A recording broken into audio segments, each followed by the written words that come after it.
प्रिय बंधु, मैं डॉक्टर मोहन सिंह आपसे ये छठ व्रत के विषय में कुछ बातें करने जा रहा हूँ।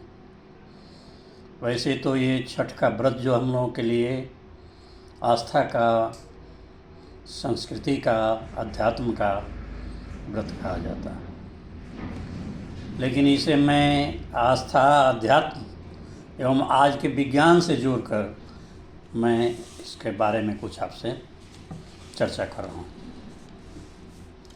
जो छठ व्रत है, शुरू में लोगों ने आस्था के नाम पर इसको मनाना शुरू किया।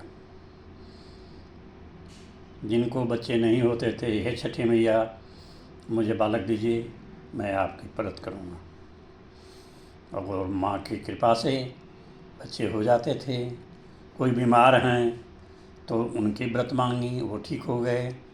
तो ऐसे ऐसे करके जो जिनकी इच्छाएं पूरी हुई उन्होंने शुरू किया, और आज इसको देखते देखते सारे राज्य, देश और विदेशों में भी फैल गया। जहाँ भी पूर्वांचल वाले गए, बिहार, यूपी स्पेशली, इस व्रत को करने लगे। उसको देखा देखी समूह ने देखा और समझा तो करने लगा। तो पहले तो मैं इसको आस्था से जुड़ता हूँ, फिर अध्यात्म से भी जुड़ा हुआ है, और आज इसे हम जब देखते हैं तो हमारे विज्ञान से भी जुड़ा हुआ है। वैसे तो ये व्रत जो होता है, शरीर को जिसे कहते हैं निरोगी काया और समस्त सुखों को देने वाला छठ व्रत कहलाता है। वैसे पुराणों और उपनिषदों में पूजा का साकार और विविध रूप सामने आया। वहीं से शुरू हुई छठ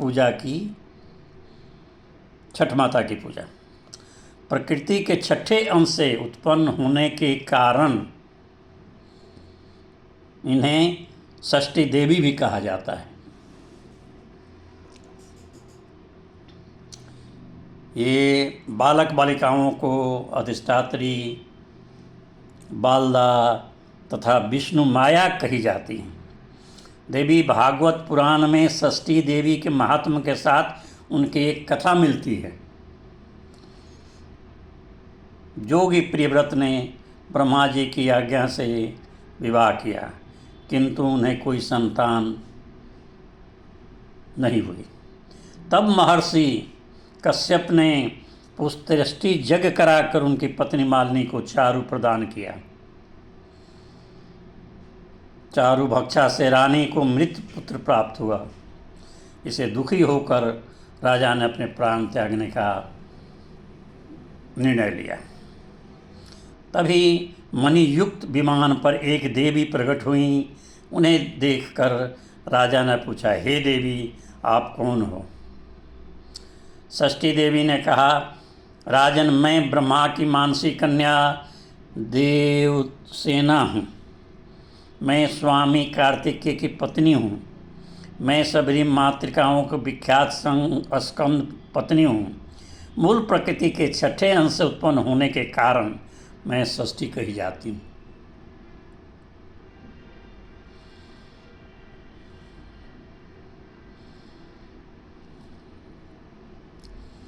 हे राजन, मैं संतानहीन को संतान, रोगी को निरोग, निर्धन को धन, कर्मवान को उसके कर्मों का फल प्रदान करती हूँ।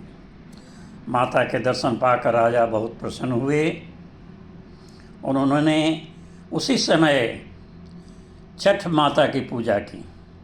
माता की कृपा से उनका पुत्र जीवित हो गया और माता ने उसका नाम सुब्रत रखा। ऐसा कहा जाता है कि ऋषि धौम्य ने राजा शयांति की पुत्री सुकन्या के द्वारा छठ माता के व्रत की कथा द्रौपदी को सुनाई। इससे प्रेरित होकर वनवास काल में द्रौपदी ने अपने परिवार के कल्याण के लिए छठ माता की पूजा किया था। सूर्य की शक्ति का एक नाम सविता। इसे भी जोड़कर देखा जाता है कि सविता ही छठ माई हैं एक विचार यह भी है कि सनातनी अपना हर अनुष्ठान अग्नि को साक्षी मानकर करते हैं। माता सीता ने भी पूर्वजों को पिंडदान के समय सूर्य को साक्षी बनाया था। सूर्य 5 देवों में एक प्रकट देव हैं, इसलिए व्रती छठ माता की पूजा अर्चना करते समय सूर्य को ही अपना साक्ष्य बांधते हैं। यह सूर्य की छठी रश्मि की प्रार्थना करते हैं। कार्तिक के महीने में सारे महीनों में श्रेष्ठ माना जाता है। इस महीने में नदी में स्नान और दीपदान करने से का विशेष महत्व बताया गया है। कार्तिक महीना में सूर्य दक्षिणायन होते हैं। ऐसा कहा जाता है कि इस समय सूर्य की निरोग किरण निकलती है। इसका लाभ व्रती को बेहतर रूप से मिलता है। ये व्रत महिलाएं और पुरुष दोनों करते हैं, पर आजकल अधिकांश महिलाएं ही करती हैं। तो इसीलिए सूर्य षष्ठी, छठी मैया, ये नामकरण इन लोगों का हुआ। और आज ये व्रत दुनिया में चारों तरफ बिखरा हुआ है और आभा को अपना मिटेगा। तो ये कार्तिक महीने में सूर्य से जो रोशनी निकलती है, रेज निकलते हैं, वो शरीर पर पड़ते हैं और शरीर पर पड़ने के कारण आदमी स्वस्थ हो जाता है। तो इसे निरोगी काया कहते हैं। अगर हमने कुछ किया है और ये रोशनी पर ही छठ माता पूजा किया तो उसका फल मिलता है। और ये तो शाश्वत है कि किए हुए कर्म का फल मिलता है। अच्छे कर्मों का फल अच्छा, बुरे कर्मों का बुरा। तो जब अच्छे काम करेंगे तो हमें अच्छे फल मिलेंगे, स्वस्थ रहेंगे, शारीरिक स्वस्थ रहेंगे तो मानसिक भी स्वस्थ रहेंगे, मन से स्वस्थ रहेंगे तो आर्थिक रूप से स्वस्थ रहेंगे। इसलिए सारी सुख समृद्धि हमारे पास रहेगी। ये छठ माता के त्यौहार 4 दिनों के होती है। चतुर्थी के दिन से नहा खाए होता है। पंचमी को खरना या लोहंडा कहते हैं। षष्ठी को डूबते हुए सूरज को शाम में अर्घ्य दिया जाता है। सप्तमी को सुबह का अर्घ्य देके इसका विसर्जन किया जाता है।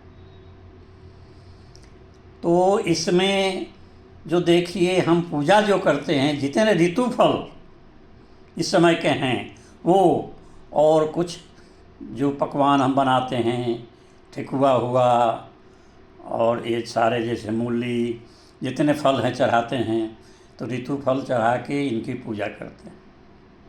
और एक यही पर्व है जिसे हम डूबते हुए सूरज को पहले पूजा करते हैं, उगते हुए सूरज को बाद में करते हैं।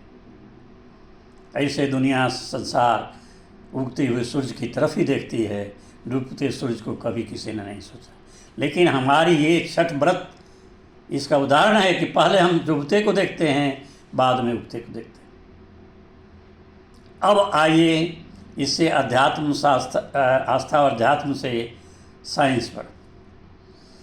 जब हम 4 दिन एकदम पूर्ण रूपे न अंदर और बाहर हर तरह से हम अपने को शुद्ध कर लेते हैं, आंतरिक बाहर, घर में साफ सफाई है, कोई चीज़ नहीं छूना बिना नहा धोआ के, और विचार भी हमारे हैं, खान पान भी सात्विक हैं, कोई इतने दिनों तक लहसुन प्याज था हमसे भोजन नहीं घर में बनता है।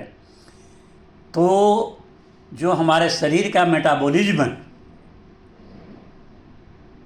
वो अंदर से भी क्लियर, बाहर से क्लियर। तो जब सारी चीज़ें शुद्ध हो जाएंगी, प्यूरिफाइड हो जाएंगी, तो फिर किसी तरह शरीर में कहाँ से आएंगी। और इस सब शरीर को शुद्ध करने के बाद जो सूरज की शाम में हम जो अर्घ देते हैं, ये छठ का है कि कहीं भी छठ जब हम मनाते हैं तो नदी नाला तालाब, अगर नहीं तो आर्टिफिशियल बना के उस पैर को पानी में डूबना चाहिए और सूरज की तरफ में जो फल और लेके ताकते हैं, देखते हैं, तो उससे जो सूरज की किरण आती है हमारे शरीर से होते हुए नीचे जाती है और अर्थिंग मिलती है पानी से, अर्थ से फिर एक साइकिल बनता है, जो साइकिल हमारे मेटाबॉलिज्म को प्यूरिफाई कर देता है। और ये शुद्धि 4 दिनों तक रहने की वजह से जो भी हम मांगते हैं, जो भी हम चाहते हैं, हमारे सूर्य भगवान, षष्ठी देवी या जो भी हमारे देव हैं हमारी पूरा करते हैं। इसमें साफ सफाई की महत्ता है। वैसे तो ये 4 दिनों में हम लोगों ने जो पटना में थे, तो पटना इतना बड़ा शहर, लेकिन ना कोई ट्रैफिक, ना पुलिस, ना कुछ, ना कोई क्राइम, सारी चीज़ें अपने आप चलती है, हो जाती हैं, लाखों लाख की भीड़ जाती है, नहीं कहीं कुछ नहीं होता है। भगवान करे कि ये 4 दिन ज़िंदगी में 361 दिन आ जाए तो हमारा देश स्वर्ग बन जाए, और इसे राम राज्य भी कहा जा सकता है। तो छठ के बारे में सबसे यही चीज़ है कि विज्ञान से भी जुड़ा हुआ है, और जब हम करते हैं तो हमारा मेडिकल चेकअप करने की ज़रूरत नहीं पड़ती, सारे चीज़ अपने आप ऑटोमेटिक हो जाते हैं। इसमें पहले जब लोगों ने कहता था हे छठे मैया मुझे व्रत बालक दीजिए, होता क्या था कि जैसे लेडीज़ हैं उनकी फॉलोपियन ट्यूब में ब्लॉक हो जाता था। जब 4 दिन हम इस तरह का बात करते हैं तो वो ओपन हो जाता था, और छठ के बाद जब ओपन होने के बाद वो मेल फीमेल के सीमेन मिलके कंसीव कर जाते, उससे बच्चा पैदा हो।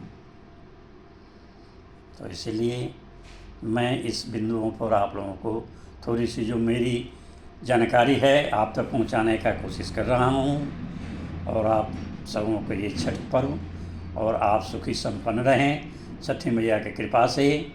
सबको निरोगी काया, समझ सुख मिले, इस दुनिया में सब लोग खुश रहें, खुशी रहें, दूसरे का देखें, भालें। जय हो छठी मैया।